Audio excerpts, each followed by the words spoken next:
you belong. Anywhere you say, anywhere you say, anywhere.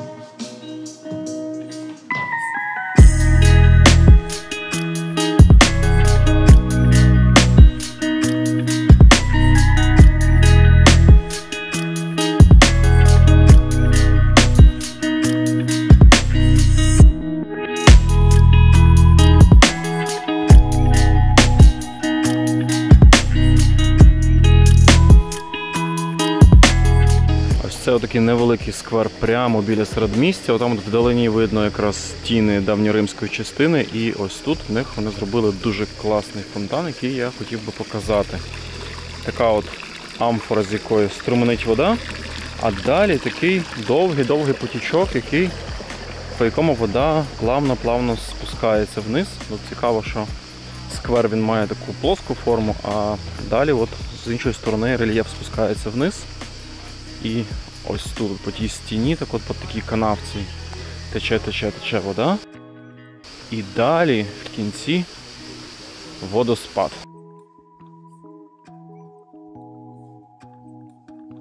Здавалося б, така проста штука, але я такого ще ніколи ніде не бачив. І от це насправді дуже класно виглядає.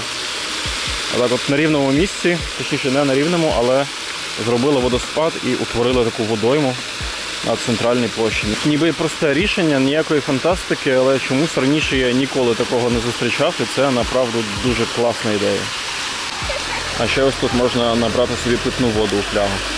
На вулицях тут повно таких старезних платанів, які вже їм тісно вже на цих вузеньких тротуарах, вони розпихають оці прекрасні кам'яні бордюри і звільняють собі місце. І таке враження, що вони не сильно молодші за ось ці кам'яні мури. А біля мурів тут висить така табличка, яка мене глибоко турбує. Вона попереджає про те, що на голову може впасти важка каменюка. Сподіваюся, що прямо зараз тут нічого падати не буде. Ось, до речі, добре видно, що мур помаленьку реставрують. І що цікаво, тут якраз нові камені, які тут вставили замість тих, які, очевидно, випали, вони якраз дуже сильно відрізняються. Вони такі білі і акуратно витисані, а ті, які старі, вони вже такі порепані, такі от видно на них всі відмітини часу. А ось тут у нас яскравий приклад фігового планування, коли спочатку зробили, а потім подумали, що з цього вийшло. Ось тут зробили фонтан з такими бетонними плитами.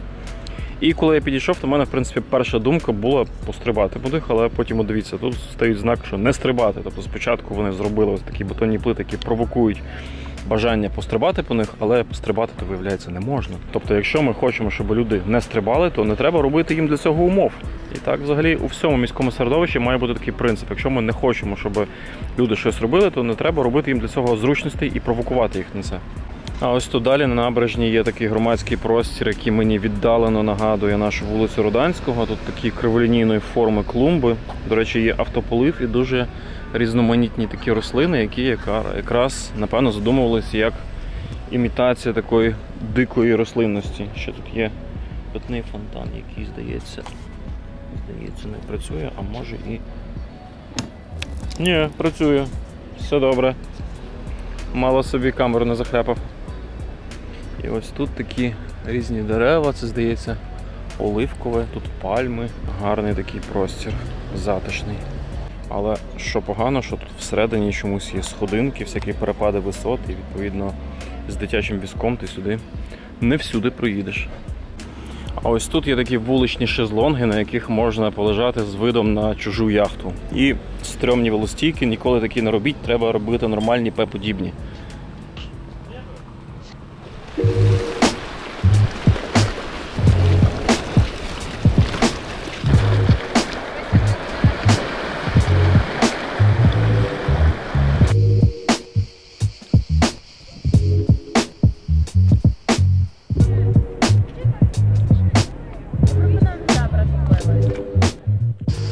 Такий отут цікавий приклад сучасної місцевої архітектури, такий білий готель з таким ламаним фасадом, таким полігональним, на якому так в розбіжку розміщені вікна. І, що цікаво, знаходиться він, в принципі, по сусідству зі старою такою класичною архітектурою, яка збудована, напевно, за часів Австрії.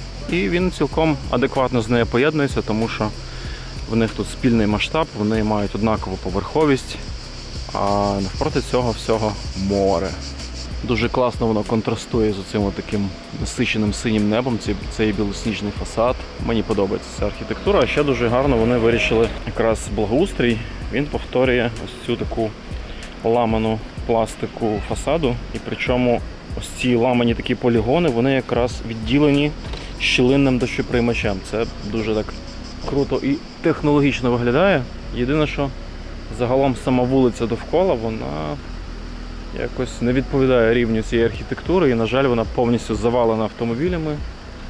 Тут, правда, посадили дерева, але якісь вони не дуже гарно сформовані. І найприємніший момент цієї вулиці – це старі кам'яні бордюри, які виглядають дуже так добротно і дорого. І, напевно, їм вже років 100, а може і більше. А ось тут, до речі, видно, є підземний паркінг. Заїзд в нього, і що гарно, він загалом не перериває тротуар. Ось там от море, ось залізнична колія тупікова, яка заходить від вокзалу. А ось тут трошки насрано, хоча загалом в Хорватії дуже чисто. Я мушу визнати, що воно виглядає, от якби це не регулярна ситуація. Загалом тут значно чистіше. Ось там вдалині знаходиться вокзал, і зараз я підійду до нього ближче і сподіваюся, що ви чуєте гордість за Львівський вокзал і за привокзальну площу.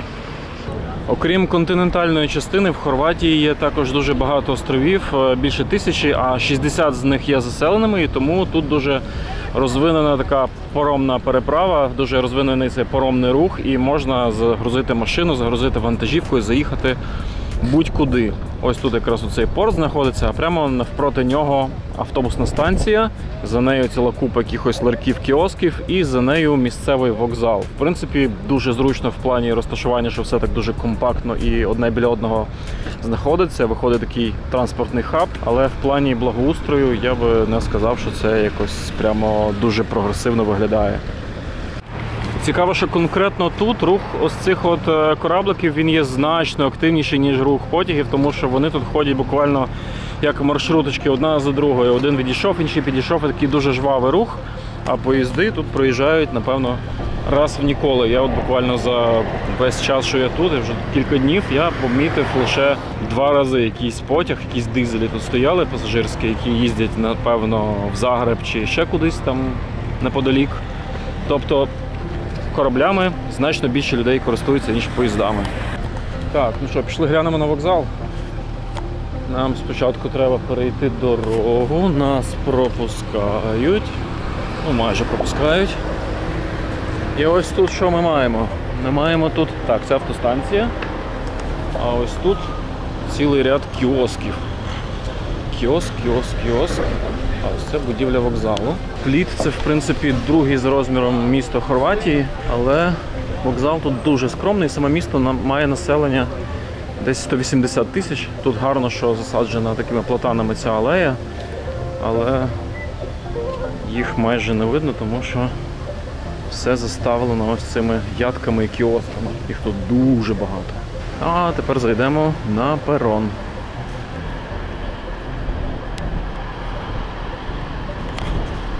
О, якраз стоїть поїзд, стоїть дизель, і ось так от виглядають перони, а ось так виглядає вокзал. Скромно дуже виглядає, хоча будівля, в принципі, цікава.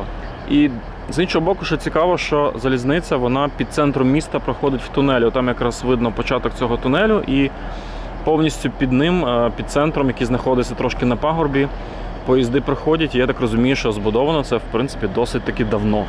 Ця станція, в принципі, є тупіковою на шляху від Загреба. Це остання станція маршруту, і там далі вже просто море і все. Далі вже поїзд нікуди не їде.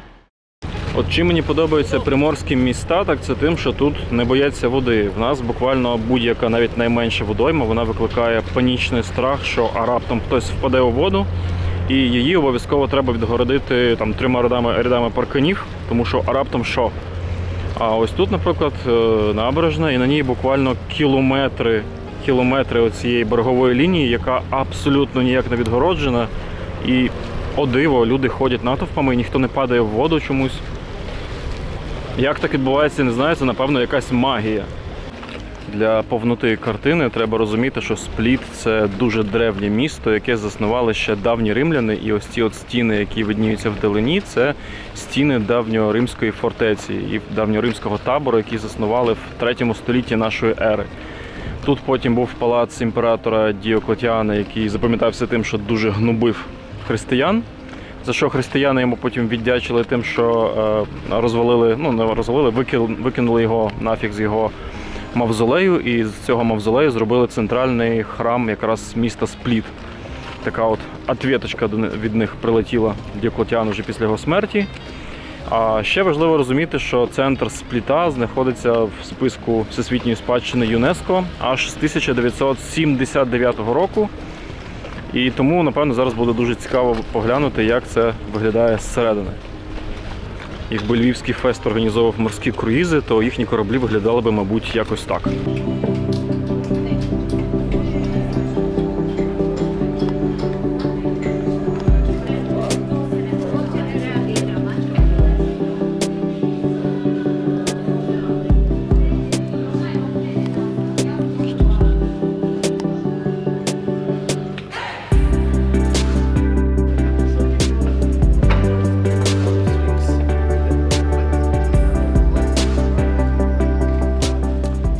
Джентльмен в синій футболці каже, що це справжній сфінкс з Єгипту, якому 3000 років.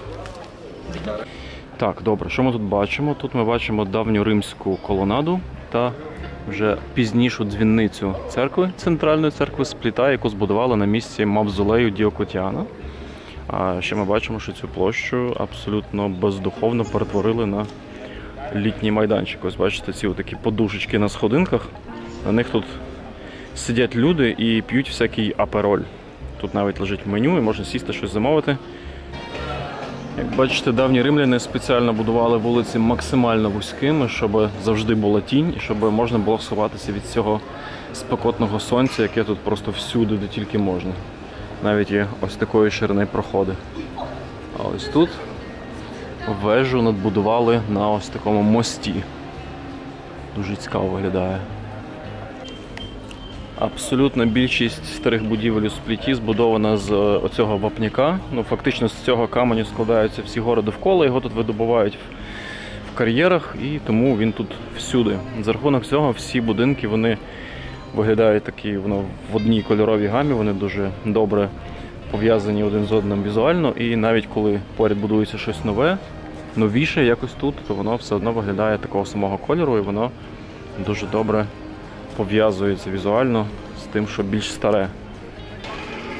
А що цікаво, для розвозки всяких товарів і продуктів у центрі міста активно використовують ось такі от електромобільчики. Це ми все ще у старому центрі, який під охороною ЮНЕСКО. І ось тут у нас є такий сучасний торговий центр, дуже мінімалістичного фасаду, але чомусь вони не змогли зробити вхід в рівень з тротуаром, і в них утворилися тут на вході такі 3 сходинки і ось цей от пандус. До речі, цікаво вони зробили, ось тут цей торговий центр, він так от впритул примикає до старого муру, подивіться, як це виглядає. Окрім Римської імперії, досить довгий час Спліт знаходився у складі Венеційської республіки, і від того періоду тут залишилася ось така от архітектура, яка нагадує Венецію. Ось це от майже площа Сан-Марко з видом на море. Маленький лайфхак зі Спліта. Якщо у вас є фонтан, то люди обов'язково захочуть до нього підійти, і нема сенсу відгороджувати його парканами, але так само не потрібно замощувати довкола такі капітальні доріжки. Достатньо зробити трішечки ось таких от маленьких бетонних пеньків, і трава вже не буде витоптувати. Всім добре. Весь громадський транспорт – це звичайні дизельні автобуси. Вартість проїзду 11 кун, якщо купувати водія, а 9 кун, якщо купувати через інтернет. Квиток не дешевий. Цікаво, що кольорова гама громадського транспорту у Спліті точно така сама, як у Львові. Вони тут також використовують гірчично-жовтий колір. На більш ранніх машинах вони повністю гірчично-жовті, а новіші вони стали робити з білим верхом. Ось на зупинці ось так от виглядає схема маршрутів, можна подивитися, що куди їде, а також є похвилинний графік, отут ходить 2 маршрути, є для звичайних днів, для субот і для неділь, в які години що від'їжджає. В принципі, зручно і можна орієнтуватися. От зараз, наприклад, від'їжджає автобус. І це в нас яка 14:45. О, ось це він. 14:45, робочий день. Поїхав. До речі, ці от будинки з непоштукатуреного вапняку, вони, крім того, що дуже фактурно виглядають, вони ще й краще зберігаються, тому що немає чому від них відвалюватись, немає штукатурки, яка може обсипатись, і відповідно їх легше утримувати. Ну, я підозрюю, що це ще й клімат дозволяє так робити, їх не потрібно дуже сильно утеплювати, бо взимку тут в середньому плюс 4 температура, і, як бачимо, спокійно вживають пальми. До речі, цікаво, якось так історично тут склалося, що абсолютна більшість всяких архітектурних елементів пофарбовано в темно-зелений колір. Ось зелені ставні, зелені ставні, зелені ставні, зелені двері, зелені ворота і так далі. Звісно, що є відступники, які фарбують там от десь в коричневий чи в білий, але більшість саме темно-зелених, і за рахунок цього вулиці виглядають якось так дуже цільно. Зелені ставні, зелені двері, зелені ставні. Котик.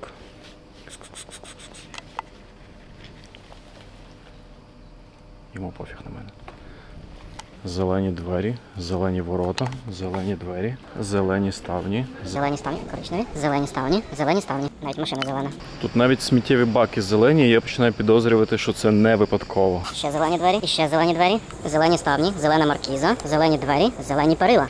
От цікава річ, це ніби копійчана штука пофарбувати всі такі елементи в один колір, але воно відразу робить вигляд міста більш гармонійним і зменшує кількість візуального шуму просто на порядок. Чому в нас так не можна, а? До речі, якби хтось був у Спліті і не знав, де піти поїсти, то дуже рекомендую ось це місце зі смішною назвою «Буфет Фіфе». Тут смачно, недорого і дуже швидко подають їжу. Ну, немає до чого придертися взагалі.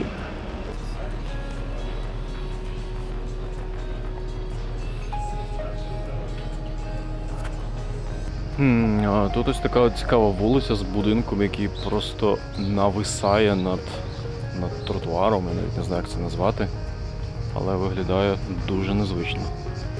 Ось це от ще один приклад сучасної місцевої архітектури, дуже така лаконічна форма, але за рахунок використання того самого матеріалу, що і на старих будівлях, за кольором і за фактурою воно дуже гарно поєднується з оточенням і якось так не випадає, не конфліктує з ним. І це, до речі, дуже такий крутий приклад такої архітектурної спадковості за рахунок використання місцевого матеріалу. І то саме ми бачимо ось тут через дорогу. Це також сучасна архітектура, така мінімалістична дуже, але з оцим от вапняком на фасаді, і воно буквально один в один поєднується зі старою будівлею поряд. Це просто круто, це просто дуже круто. Зелені перила. До речі, про питання паркування. Ось це от сам центр, зона 1 і паркомат, на якому можна подивитися ціни. 1 година коштує 6 кун, а на день коштує паркування 90 кун місцевих. Щоб зрозуміти, скільки це в гривнях, треба помножити на 4,5. Тобто беріть калькулятор і рахуйте, зараз мені в голові трошки важко з цим. А ось великий фруктовий ринок прямо у центрі міста. Дуже багато столів, де люди продають фрукти та овочі, і все це у тіні таких гарних старих розкидистих платанів. І дивлячись на це, я згадую нашу площу Липневу, з якої колись з дуже великим таким пафосом прогнали торгівців. І після того там утворився просто паркінг, і в принципі площа зараз мертва. І дивлячись на це, я якраз думаю, а може і якраз там цілком могла би бути торгівля, яку головне було би якимось чином окультурити і створити якісь нормальні умови для неї, щоб там було нормальне прибирання і так далі. І цілком, чому би це не могло бути там? Як на мене, якраз ця площа показує, що це цілком могло би бути. До речі, цікаво, Хорватія вже майже 7 років є членом Євросоюзу, але я досі ніде не зустрів жодного прапора Євросоюзу на вулиці. Лише деколи євросоюзьких ніколи. Що це означає, я не знаю. Ви можете послухати послухати оцей от хор цвіркунів. Графіті футбольного клубу на кожен дім. І ось він вихід на вулицю, ось таке мімімі. Тут є навіть світлофори. Отак, це сходинки. Вищий хмарочос Хорватії.